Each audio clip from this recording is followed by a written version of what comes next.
Oi, gente. Pois é, Daniel Alves é do São Paulo. Eu vou falar sobre o contrato dele, tempo de duração, valores, como ele se encaixa no time do São Paulo, as minhas ideias em relação à formação tática e muito mais. Se você chegou agora, o canal é Doutor Tech Gamer, eu sou André Teixeira Jacobina, que a gente fala de games, tecnologia, futebol real e virtual, hoje falando do futebol real e muito mais envolvendo os meus hobbies, não é? No meu canal principal, a Nova Máquina do Tempo, a gente trata de outros assuntos, mas aqui eu tenho esse espaço para falar dos meus hobbies, falar das coisas assim que eu gosto.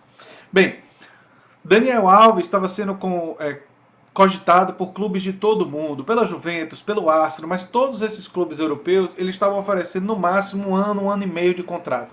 E Daniel Alves queria um contrato até o término da próxima Copa do Mundo, que ele está ambicionando, já que foi o melhor jogador da Copa América desse ano, em chegar à Copa do Mundo, a próxima Copa do Mundo. Não vai ser fácil para ele tem que estar jogando em alto nível, mas ele não tem um substituto muito claro na seleção brasileira e por isso faz ele ambicionar na lateral direita chegar à próxima Copa do Mundo. Então ele foi seduzido pela oferta do São Paulo, que foi uma oferta de um contrato de 3 anos e meio. O maior contrato em termos de duração, não em valores. O São Paulo ofereceu, segundo informações que eu tenho checado aqui na internet, posso colocar alguns links para vocês darem uma olhada, o São Paulo ofereceu algo em torno de 1,3 a 1,5, né, milhões de reais. É 1 milhão e 500 mil reais por mês para o Daniel Alves, sendo que ele receberia esse dinheiro também com parcerias da Dida e de outros patrocinadores. Ele não estaria recebendo exclusivamente do São Paulo esse contrato que foi acertado.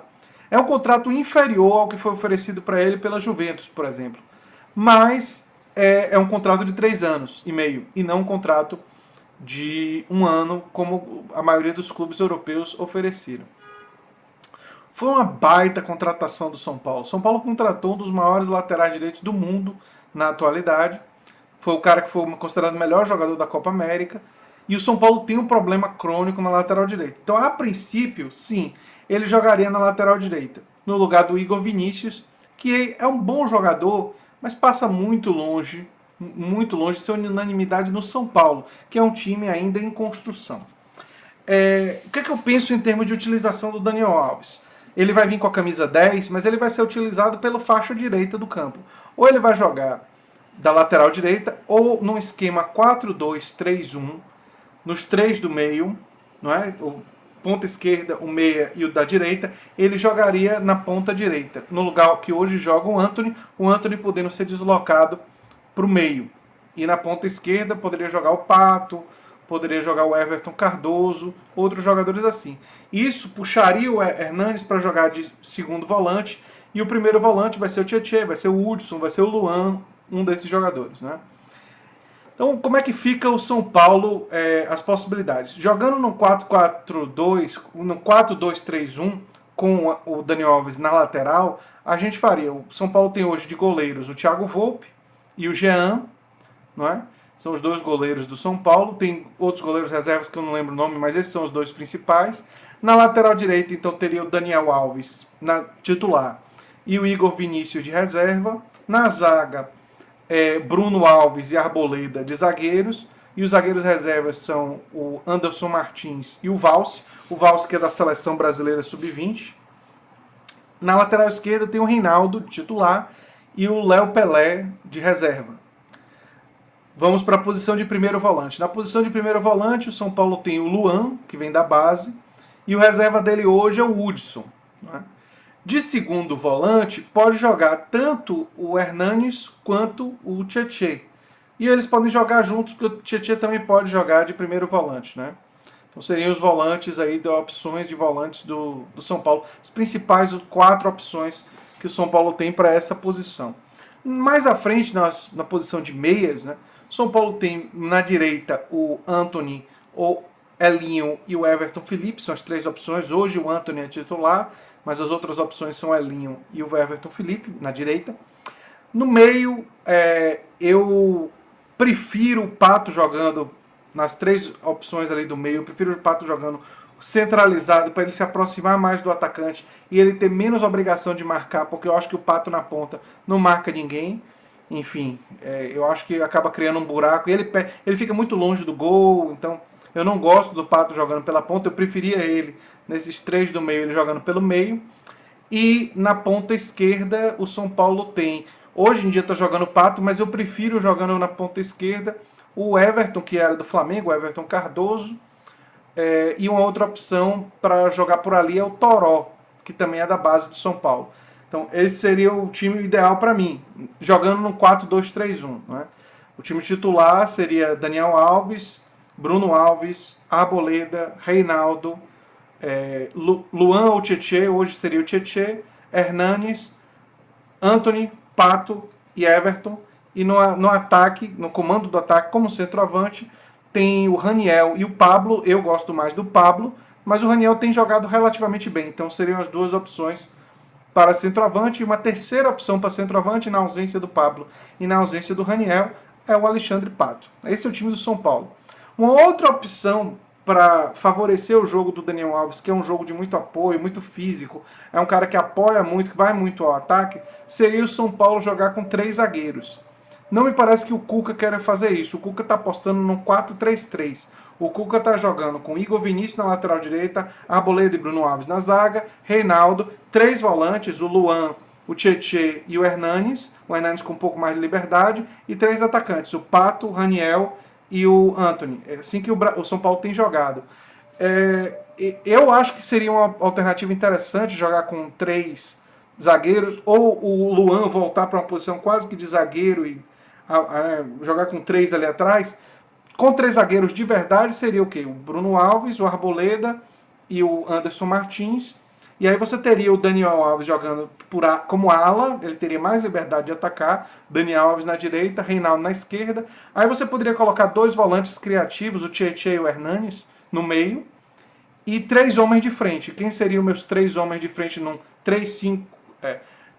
3-4-3. Né? E quem seriam os meus 3 homens de frente num 3-4-3? Seria o Pato, o Antony e um centroavante, o Raniel ou o Pablo. Eu gosto desse esquema porque nesse esquema o Pato e o centroavante eles podem ficar mais próximos, e o Pato é um jogador que funciona mais perto do gol. E quando você bota o Pato para voltar, para tentar marcar, ele não sabe marcar e ele fica longe do gol, e o potencial dele de passe, de finalização, que é o forte dele, ele perde. E o Pato também tem um outro problema, que o Pato não funciona de costas para o gol. Como centroavante, ele perde muito da capacidade dele, porque ele não protege tão bem a bola. Então o Pato ele basicamente funciona nessa função de atacante de movimentação próximo de um atacante centroavante. Né? Fora dessa função, o Pato funciona muito pouco. Dentro dessa função, ele que tem um poder de finalização muito bom, funciona bem. E eu acho que o esquema 3-5-2, pensando que o Antony é jogador de meio de campo, e o Pato e o Raniel seriam os 2 atacantes, favoreceria muito o Daniel Alves, porque o Daniel Alves ele teria a possibilidade de atacar, ele defenderia pelo lado quase como um lateral, mas assim, ele teria menos obrigação, porque teria um zagueiro para fazer a cobertura, e ele teria liberdade de trocar de posição, de ir à frente, de aparecer como elemento de surpresa. Então, essa formação seria ideal para o Daniel Alves e seria ideal para o Alexandre Pato. Seriam jogadores que seriam muito beneficiados por essa formação. Eu acho até que essa formação beneficiaria também o Antony, porque o Antony não tendo que ficar tão aberto e podendo ir mais pelo meio, e ele que tem o drible, e ele podendo abrir só quando fosse necessário, ele também seria favorecido, porque ele estaria mais próximo do gol, ele teria menos obrigações defensivas, porque você teria lá atrás 3 zagueiros, um primeiro volante, alas, que você teria, enfim, mais sustentação defensiva com esses jogadores. Mas eu não acredito que o Cuca vai fazer isso. Então temos que ver como é que o Cuca vai organizar o time para se proteger. Eu acho que o mais provável é que o São Paulo jogue com 3 volantes, com o Luan, o Tietê e o Hernanes jogando de volante, e aí o Daniel Alves no início vai jogar de lateral mesmo, não de ala, né? Vamos ver como isso vai funcionar, mas foi uma grande contratação. Daniel Alves é um dos melhores jogadores do mundo da posição dele, e eu acho que são paulinos como eu ficaram muito felizes. E o pessoal que critica, que faz meme, não sei o que, esse pessoal inveja, né? Inveja é um sentimento muito feio e patético, e Vamos torcer para as pessoas não incorrerem nesse tipo de sentimento, porque ele é bem, né, ruim, ele é feio, ele não combina muito bem com seres humanos mais evoluídos, né? Vamos torcer para que as pessoas evoluam e abram mão desses sentimentos e demonstrar sentimentos dessa forma pequena. Se você gosta do que eu faço aqui no canal Dr. Tech Gamer, se inscreva, dê um like e compartilhe. E eu quero agradecer o pessoal que veio da Nova Máquina do Tempo para assistir aqui. Aqui é mais um canal para falar dos meus hobbies, das coisas que eu gosto e que não tem necessariamente a ver com minha pesquisa, com minha área de reflexão e de atuação do ponto de vista acadêmico, né? Mas os meus hobbies, e que incluem tecnologia, videogames, futebol real e virtual e muito mais. Um abração e cultura pop, TV, filmes e tal.